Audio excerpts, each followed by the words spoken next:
دانیل تیسرا باب۔ نبوکد نظر بادشاہ نے ایک سونے کی مورت بنوائی جس کی لمبائی 60 ہاتھ اور چوڑائی 6 ہاتھ تھی، اور اسے دورہ کے میدان صوبہ بابل میں نصب کیا۔ تب نبوکد نظر بادشاہ نے لوگوں کو بھیجا کہ ناظموں اور حاکموں اور سرداروں اور قاضیوں اور خزانچیوں اور مشیروں اور مفتیوں اور تمام صوبوں کے منصبداروں کو جمع کریں تاکہ وہ اس مورت کی تقدیس پر حاضر ہوں جس کو نبوکد نظر بادشاہ نے نصب کیا تھا۔ تب ناظم اور حاکم اور سردار اور قاضی اور خزانچی اور مشیر اور مفتی اور صوبوں کے تمام منصبدار اس مورت کی تقدیس کے لیے جسے نبوکد نظر بادشاہ نے نصب کیا تھا جمع ہوئے، اور وہ اس مورت کے سامنے جس کو نبوکد نظر نے نصب کیا تھا کھڑے ہوئے۔ تب ایک مناد نے بلند آواز سے پکار کر کہا، اے لوگو، اے امتو اور اے مختلف زبانیں بولنے والو، تمہارے لیے یہ حکم ہے کہ جس وقت کرنا اور نئے اور ستار اور رباب اور بربت اور چگانا اور ہر طرح کے ساز کی آواز سنو تو اس سونے کی مورت کے سامنے جس کو نبوکد نظر بادشاہ نے نصب کیا ہے گر کر سجدہ کرو، اور جو کوئی گر کر سجدہ نہ کرے اسی وقت آگ کی جلتی بھٹی میں ڈالا جائے گا۔ اس لیے جس وقت سب لوگوں نے کرنا اور نئے اور ستار اور رباب اور بربت اور ہر طرح کے ساز کی آواز سنی تو سب لوگوں اور امتوں اور مختلف زبانیں بولنے والوں نے اس مورت کے سامنے جس کو نبوکد نظر بادشاہ نے نصب کیا تھا گر کر سجدہ کیا۔ پس اس وقت چند کسدیوں نے آ کر یہودیوں پر الزام لگایا۔ انہوں نے نبوکد نظر بادشاہ سے کہا، اے بادشاہ، ابد تک جیتا رہے۔ اے بادشاہ، تو نے یہ فرمان جاری کیا ہے کہ جو کوئی کرنا اور نئے اور ستار اور رباب اور بربت اور چگانا اور ہر طرح کے ساز کی آواز سنے گر کر سونے کی مورت کو سجدہ کرے، اور جو کوئی گر کر سجدہ نہ کرے آگ کی جلتی بھٹی میں ڈالا جائے گا۔ اب چند یہودی ہیں جن کو تو نے بابل کے صوبہ کی کار پردازی پر معین کیا ہے، یعنی صدرک اور مسک اور ابدنجو۔ ان آدمیوں نے اے بادشاہ تیری تعظیم نہیں کی، وہ تیرے معبودوں کی عبادت نہیں کرتے،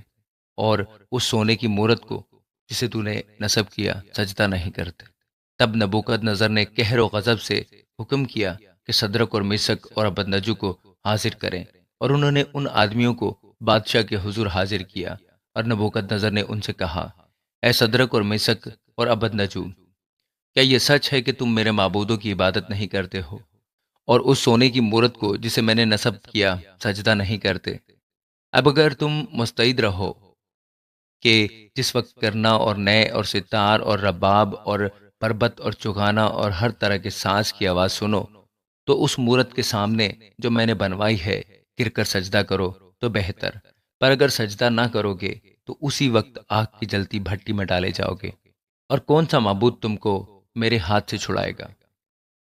صدرک اور میسک اور ابدنجو نے بادشاہ سے عرض کی کہ اے نبوکد نظر، اس امر میں ہم تجھے جواب دینا ضروری نہیں سمجھتے۔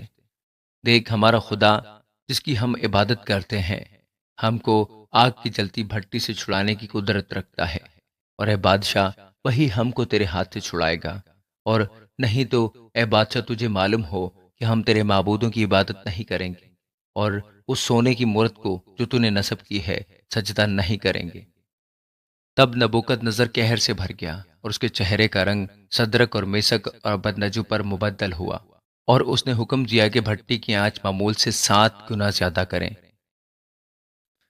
اور اس نے اپنے لشکر کے چند زور آور پہلوانوں کو حکم کیا کہ صدرک اور میسک اور ابدنجو کو باندھ کر آگ کی جلتی بھٹی میں ڈال دیں۔ تب یہ مرد اپنے زیر جاموں، قمیضوں اور اماموں سمیت باندھے گئے اور آگ کی جلتی بھٹی میں پھینک دیے گئے۔ بس چونکہ بادشاہ کا حکم تاکیدی تھا اور بھٹی کی آنچ نہایت تیز تھی، اس لیے صدرک اور میسک اور ابدنجو کو اٹھانے والے آگ کے شعلوں سے ہلاک ہو گئے، اور یہ 3 مرد یعنی صدرک اور میسک اور ابدنجو بندے ہوئے آگ کی جلتی بھٹی میں جا پڑے۔